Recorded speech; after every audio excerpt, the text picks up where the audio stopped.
السلام علیکم۔ امید ہے آپ سب بخیریت ہوں گے۔ آج کے کام کا آغاز حصہ گرامر سے کرتے ہیں۔ گرامر کی بنیادی چند ایک چیزوں کے بارے میں ہم پچھلی ویڈیوز میں کام کر چکے ہیں۔ پچھلی ویڈیوز کو دیکھنے کے لیے چینل کو سبسکرائب کریں۔ مزید کام کا آغاز ہم اسم کی اقسام سے کرتے ہیں۔ بسم اللہ الرحمن الرحیم۔ اسم کی دو اقسام ہیں، اسم ذات، اسم صفت۔ ذات وہ اسم جو کسی وجود اور حقیقت کو ظاہر کرے، جو چیز حقیقت وجود رکھتی ہے، جیسے محمود، قلم، دیوار، پہاڑ، کرسی، میز وغیرہ۔ صفت وہ اسم ہے جو وجود تو نہ رکھے لیکن کسی کی اچھی یا بری حالت کو ظاہر کرے، عادات کو ظاہر کرے، کسی کی صفت کو ظاہر کرے، جیسے نیک لڑکی، تیز گھوڑا۔ نیک اور تیز یہاں جو ہیں وہ اسم صفت ہے، جیسے اچھا، برا، جیسے سست، جیسے چالاک، جیسے کالا، جیسے سفید، جیسے سرخ وغیرہ۔ اسم کی استعمال کے لحاظ سے اقسام دو ہیں، اسم معرفہ اور اسم نکرات۔ یہ چیزیں بھی بارہا پچھلی کلاسز میں پڑھ چکے ہیں۔ اسم معرفہ کسی بھی شخص، جگہ یا چیز کی خاص نام کو جو ظاہر کرے، اس اسم کو اسم معرفہ کہیں گے۔ جیسے کوہ مالیہ۔ اب بہت سارے پہاڑ ہوتے ہیں، کوہ پہاڑ کو کہتے ہیں، تو کوہ مالیہ خاص پہاڑ ہے، اس لیے اسم معرفہ۔ بانگے درا، کتابیں بہت ساری ہیں لیکن بانگے درا چونکہ ایک خاص کتاب کا نام ہے تو یہ کیا ہے؟ اسم معرفہ۔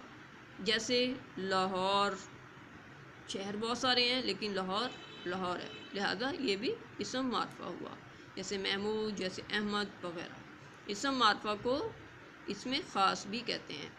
اسم معرفہ کی اقسام مزید جو ہے اسم معرفہ کے بارے میں پڑھیں گے۔ اسم معرفہ کی اقسام، اسم معرفہ کی 6 اقسام ہیں: اسم علم، اسم ضمیر، اسم اشارہ، اسم موصول، اسم استفہام، اسم تنکیر۔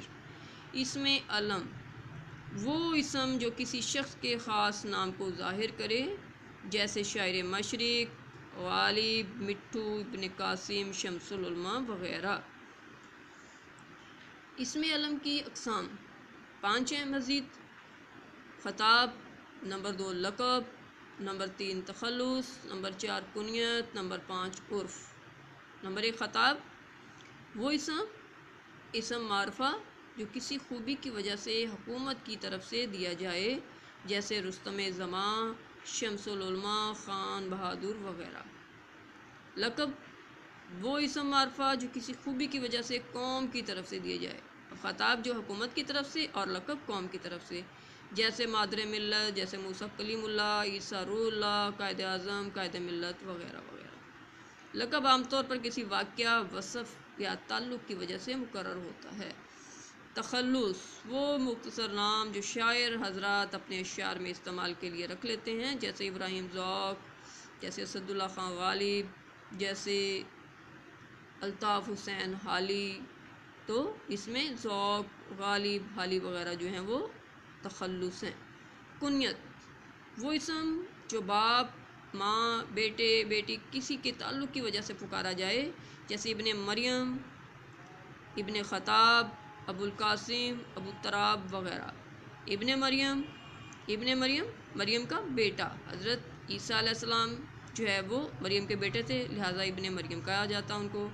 جیسے ابن خطاب، حضرت عمر فاروق رضی اللہ تعالیٰ عنہ کی کنیت ہے ان کے والد خطاب کی وجہ سے۔ ابو القاسم نبی کریم صلی اللہ علیہ وسلم کو کہتے تھے، ان کے بیٹے کا نام قاسم تھا۔ تو یہ تمام کنیت ہے۔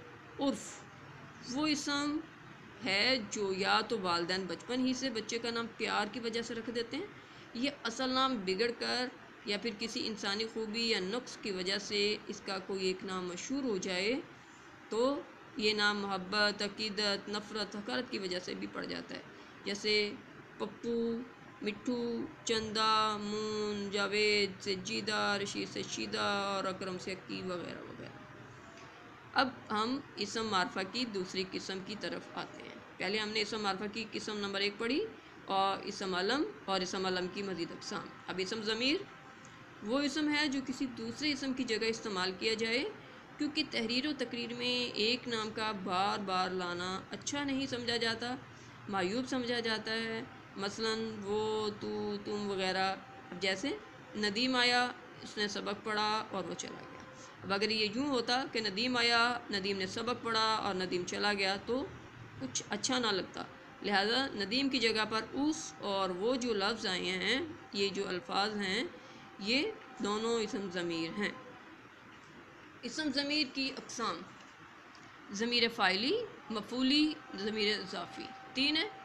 فاعلی، جو فاعل بحیثیت فاعل جو ہے کی جگہ پر کام دے، فاعل کے طور پر استعمال ہو رہی ہو، جو کسی فعل کا فاعل ہو، جیسے وہ آیا اور چلا گیا، اس نے کھانا کھایا۔ اب یہ فاعل ہیں، انہوں نے سبق پڑھا، جیسے تو، تم، میں، ہم وغیرہ۔ مفعولی، جو مفعول کی جگہ پر استعمال ہو، جیسے اسے، انہیں، تجھے، تمہیں، مجھے وغیرہ۔ ضمیر اضافی، وہ ضمیر ہے جو مضاف الیہ بن کر استعمال ہو۔ مضاف، جیسے اس کا، ان کا، کی، کے وغیرہ جو ہے وہ اضافت کی علامت سمجھے جاتے ہیں، لہذا یہ تمام الفاظ ضمیر اضافی کہلاتے ہیں۔ اسم معرفہ کی اگلی قسم ہے قسم نمبر 4، اسم موصول۔